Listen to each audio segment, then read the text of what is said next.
Science tells us that the inner experience in your heart, in my heart, that our thoughts, our feelings, our emotions, our prayers, our beliefs in our bodies have no effect on the world beyond our bodies.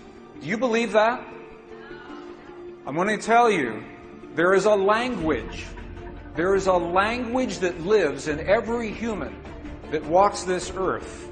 It's a language of no words. It's a language of human emotion. That feeling is something that does not happen in your mind.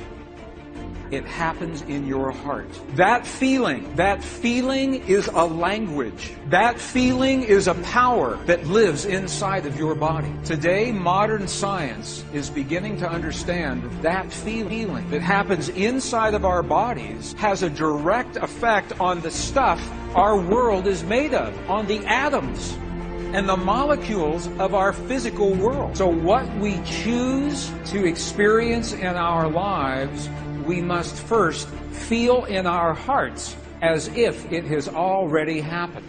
So the question, how much power do we really have to change our world, to change our lives, to change our bodies? How much power do you believe that we really have? The question that we're really asking is, who are we? Who are we? And this is the great mystery and the controversy in the language of science. Are we simply observers, passive observers in this universe, watching the world go by, or are we powerful creators? As our most cherished religious and spiritual traditions have always said, are we actually powerful creators that have forgotten how to use our power? How many have heard of the lost Gospel of Thomas? The lost Gospel of Thomas. Some of you have heard of that text. Very, very powerful text. The lost Gospel of Thomas is powerful because it is believed to be the actual words of Jesus as he was teaching those around him how to use the power of human emotion in his life. To unleash the force of the divine matrix in our lives, first, we have to understand how it works. And the science tells us how it works. Secondly, we must speak the language that the divine matrix recognizes. And science cannot tell us that. That comes from our past, from our culture, from our history, from those who have learned and used this language for thousands of years. So this is what we're doing right now. We're learning what did Jesus and what did the great masters say about this language. Because it's the same whether you're talking Buddhist or Hindu or Christian, pre-Christian traditions, they're all telling us that there is a field of energy and that we have the language to use that field. This is an actual page out of the Gospel of Thomas. So we know that this ancient gospel actually existed. And you can see some of the letters. These are Greek letters. You can actually read some of, if you know Greek, you can see some of the Greek letters right here. In the Gospel of Thomas, two very important keys. This was written right around 300 years after the time of Jesus. In this Gospel, okay, so here's what we're doing. We've been in the Buddhist monasteries in Tibet, and they're telling us that feeling is the prayer, one.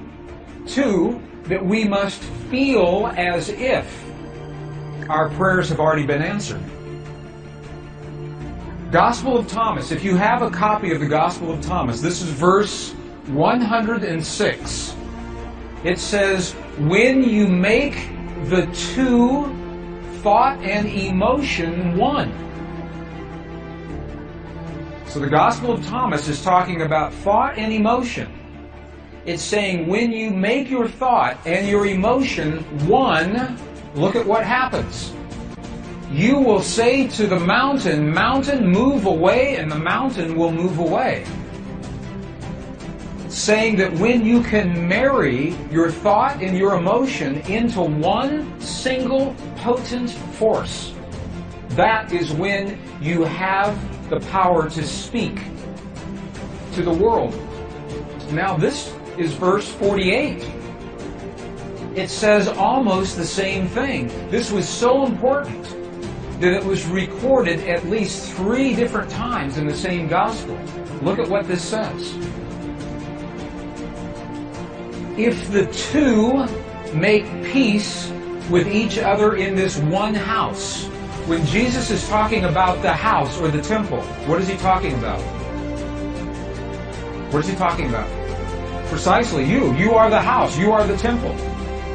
If the two make peace with each other in this house, if thought and emotion become one, if they make peace with each other in this house, look what happens. They will say to the mountain, move away, and it will move away. He's telling us again, in a completely different verse, how powerful it is to marry thought and emotion. But they still haven't told us how. How do you do this? That's the next piece. In the early Christian Bible, your Bible today, there is a passage. How many have heard, ask and ye shall receive? Have you heard that before? Ask and you shall receive. Have you heard that?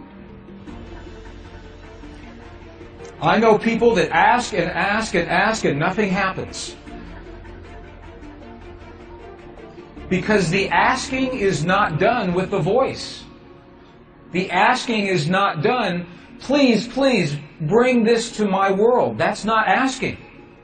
To ask, we must speak to the field, to the divine matrix, in the language that the field recognizes. In a language that's meaningful, the field doesn't recognize our voice, it recognizes the power of our heart. Remember this morning, our heart, we have a feeling, creates electrical waves, magnetic waves. That's the language the field recognizes. So when you create the feeling in your heart as if your prayer is already answered, that creates the electrical and the magnetic waves that bring that answer to you. And you're going to see this in just a moment. Ask and ye shall receive. While we still have this passage in our text, in the Bible that you have today, the King James Version, John 16:23-24, what you have is the condensed version. You have the edited version. The edited version looks like this. This is the edited version. Whatsoever ye ask the Father in my name, he will give it to you. Hitherto have ye asked nothing in my name. Okay. Ask and ye shall receive, that your joy may be full. Okay, this is the edited version. This is so amazing to me because they took out the 2 sentences that tell us how to ask. In the 4th century, when the edits happened, they took those 2 sentences out. Would you like to see those 2 original sentences? Okay, we'll go back into the original Aramaic and we'll look at a new translation. This is the original Aramaic. It begins, it looks very similar. So this is the retranslated version with the missing pieces. All things that you ask straightly, directly from inside my name, you will be given. It says, so far you've not done this, because if we ask with our voice, we have not done this. Now here's the piece that was edited. Here is what was lost. Look at these 2 very powerful sentences.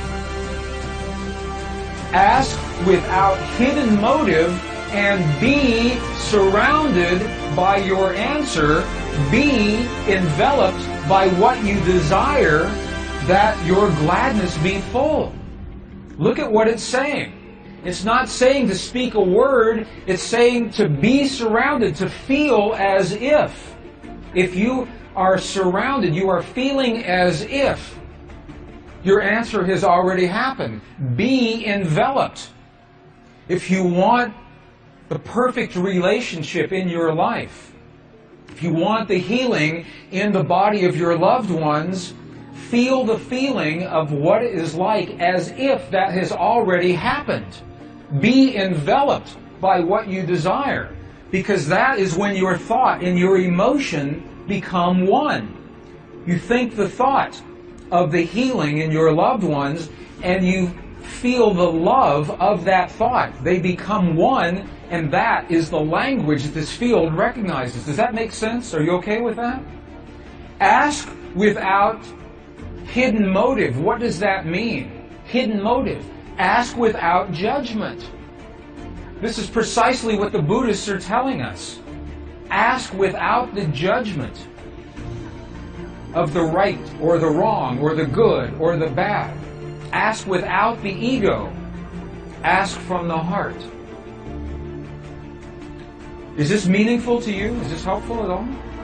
Let me give you an example then. Because to be, if it says be surrounded, that means to feel as if. To feel as if.